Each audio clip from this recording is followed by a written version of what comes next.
Job 15, Elifaz habla en la segunda ronda de discursos. A. Elifaz critica a Job por segunda vez. 1. 1:6, la respuesta y acusación de Elifaz. Respondió Elifaz temanita, y dijo: ¿Proferirá el sabio vana sabiduría? ¿Y llenará su vientre de viento solano?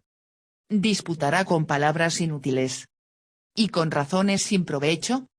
Tú también disipas el temor. Y menoscabas la oración delante de Dios. Porque tu boca declaró tu iniquidad. Pues has escogido el hablar de los astutos. Tu boca te condenará, y no yo. Y tus labios testificarán contra ti. A. Proferirá el sabio vana sabiduría. A Elifaz no le impresionó la elocuente dependencia de Job en Dios como se expresó en los capítulos anteriores. Respondió con una fuerte reprimenda a Job, acusándolo de vana sabiduría, de palabras inútiles, y de disipar el temor. Y, a medida que Job se vuelve más vehemente, sus amigos se vuelven más severos.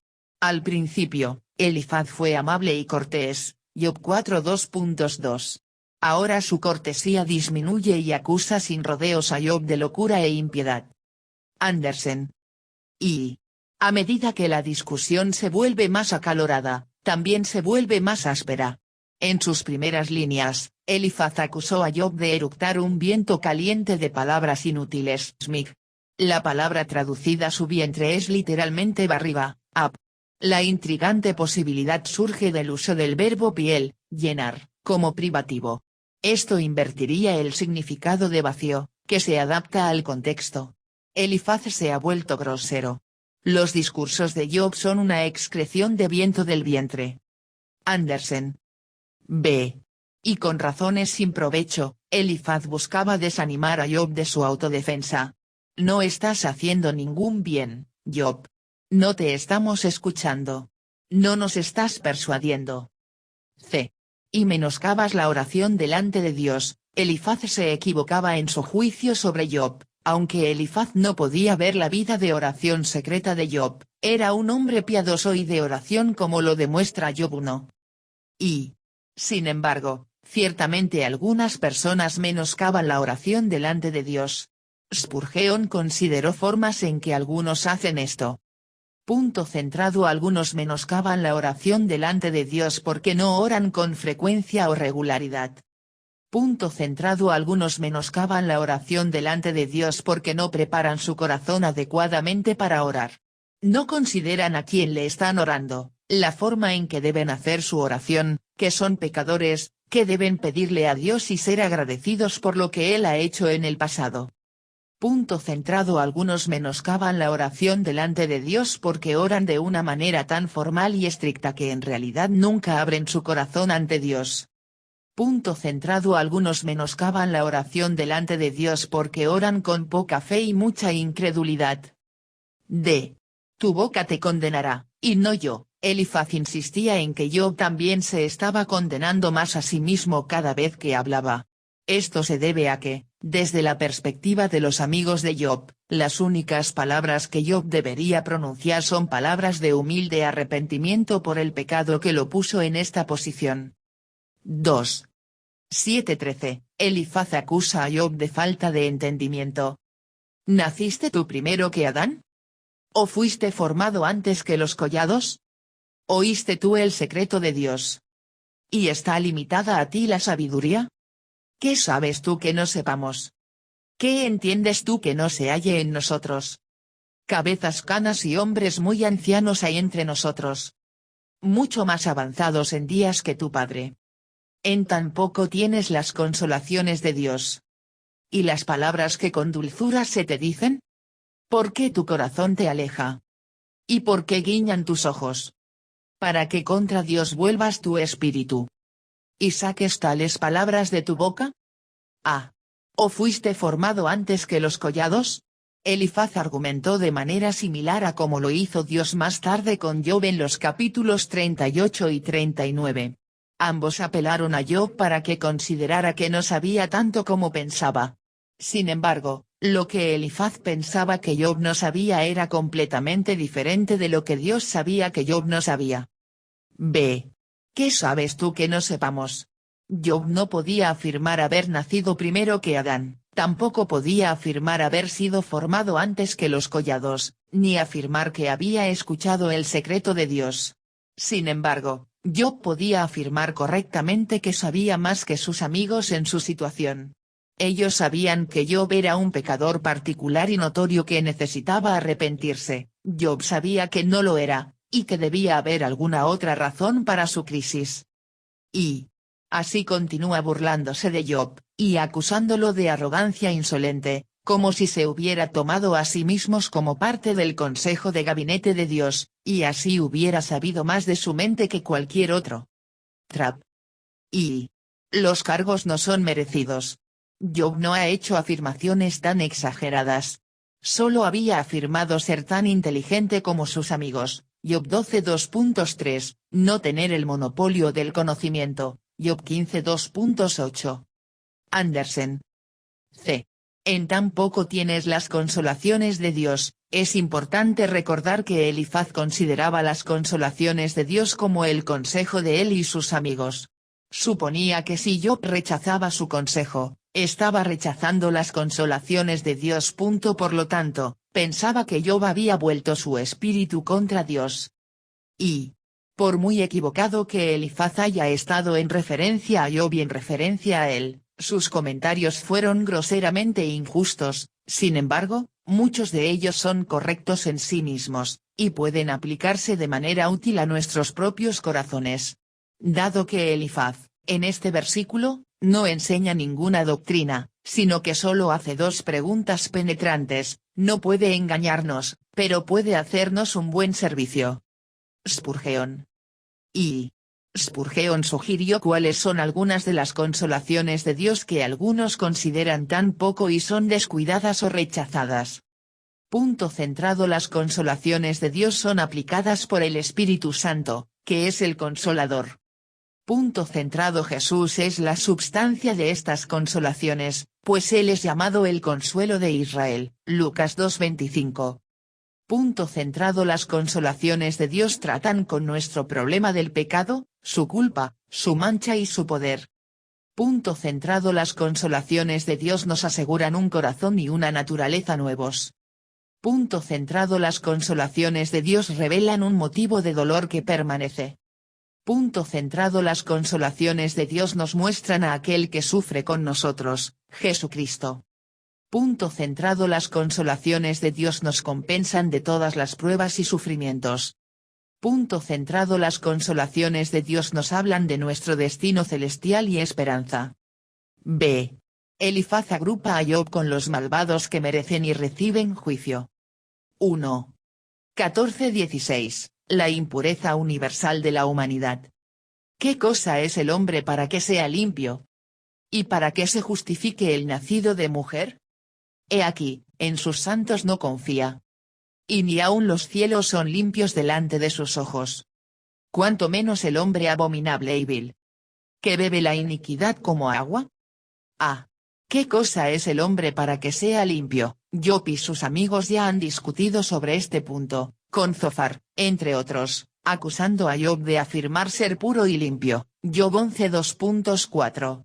Las propias admisiones de pecado de Job no han significado nada para persuadir a sus amigos de que no solo es un pecador en un sentido general, sino que también debe serlo en un sentido particular y perverso. B. Cuanto menos el hombre abominable y vil. Elifaz parece tener en mente a los ángeles con la referencia a los santos en Job 15:15. Si Dios en sus santos no confía, entonces es completamente lógico que tenga aún menos confianza en el hombre, que bebe la iniquidad como agua. 2. 17:26. El sufrimiento que viene sobre los impíos. Escúchame, yo te mostraré. Y te contaré lo que he visto. Lo que los sabios nos contaron. De sus padres, y no lo encubrieron. A quienes únicamente fue dada la tierra. Y no pasó extraño por en medio de ellos. Todos sus días, el impío es atormentado de dolor. Y el número de sus años está escondido para el violento. Estruendos espantosos hay en sus oídos. En la prosperidad el asolador vendrá sobre él. Él no cree que volverá de las tinieblas. Y descubierto está para la espada. Vaga alrededor tras el pan, diciendo, ¿en dónde está? Sabe que le está preparado día de tinieblas. Tribulación y angustia le turbarán. Y se esforzarán contra él como un rey dispuesto para la batalla. Por cuanto él extendió su mano contra Dios. Y se portó con soberbia contra el Todopoderoso. Corrió contra él con cuello erguido. Con la espesa barrera de sus escudos. Y te contaré lo que he visto, lo que los sabios nos contaron. Una vez más, los amigos de Job apelan a la idea de la tradición y todos los sabios saben esto.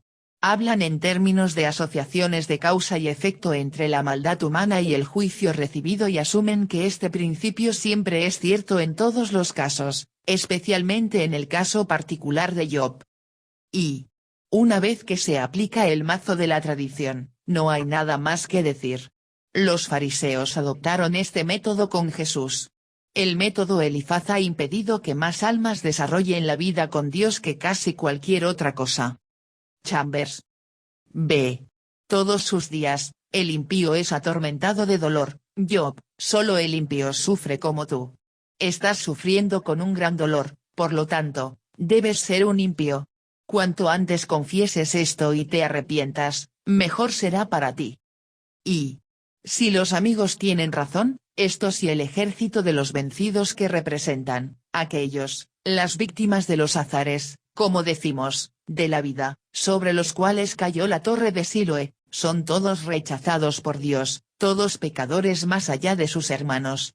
Y detrás de estos, está la forma de uno, que fue despreciado y desechado entre los hombres, un varón de dolores y experimentado en quebranto, de quien nosotros, sus semejantes, que estábamos alrededor de su cruz, nos escondimos, él fue menospreciado y no lo estimamos. Bradley.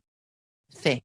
Por cuanto él extendió su mano contra Dios, y se portó con soberbia contra el Todopoderoso, por asociación, Elifaz claramente acusa a Job de esta arrogancia y desafío, de prácticamente atacar a Dios, corrió contra él con cuello erguido, con la espesa barrera de sus escudos.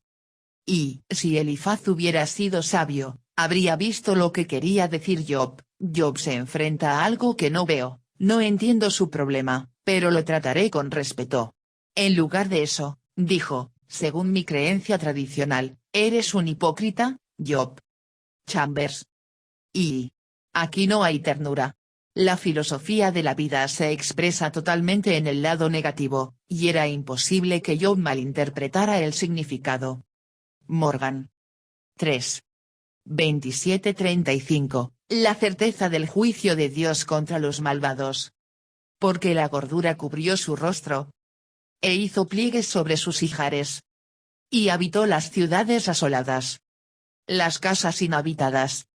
Que estaban en ruinas. No prosperará, ni durarán sus riquezas. Ni extenderá por la tierra su hermosura. No escapará de las tinieblas. La llama secará sus ramas. Y con el aliento de su boca perecerá. No confíe el iluso en la vanidad. Porque ella será su recompensa. Él será cortado antes de su tiempo. Y sus renuevos no reverdecerán. Perderá su agraz como la vid. Y derramará su flor como el olivo. Porque la congregación de los impíos será asolada.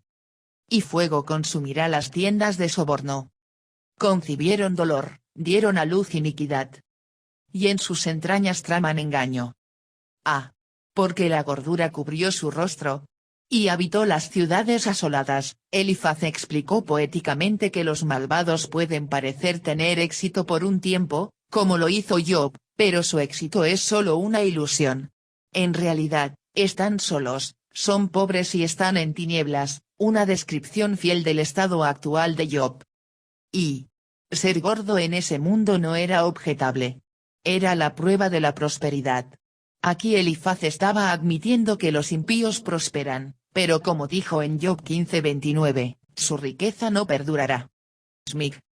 Y había sabiduría en la descripción de Elifaz de los impíos y su destino. El problema era que no se aplicaban a Job y su situación. aparte del hecho de que estas palabras no encajaban en el caso de Job, constituyen una magnífica descripción de la indecible insensatez del hombre que se revela. Morgan. B. Concibieron dolor, dieron a luz iniquidad. De esta manera indirecta, Elifaz acusa a Job de todo tipo de pecado, incluyendo hipocresía, soborno, causar problemas y mentir. Y era difícil convencer a Job, y es difícil convencernos a nosotros, de que esa vida justa y obediente se había basado en la culpa y la hipocresía, que toda esta miseria era la recompensa bien merecida y bien medida de una vida que fue una mentira. Bradley. Y a medida que la discusión se profundiza, vemos a los tres amigos cada vez más convencidos de que Job es su peor enemigo y de que sus pruebas son totalmente de su propia creación. Mason. Y pobre Job. ¿Con qué lucha de aflicción tuvo que lidiar? Su cuerpo desgastado y torturado por una enfermedad dolorosa, su mente acosada por Satanás, y su corazón atormentado por la crueldad y las falsas acusaciones de sus amigos. No es de extrañar que estuviera muy agitado, a menudo distraído y, a veces, incluso desprevenido. Sin embargo, todos sus enemigos estaban encadenados, y más allá de esa cadena no podían ir.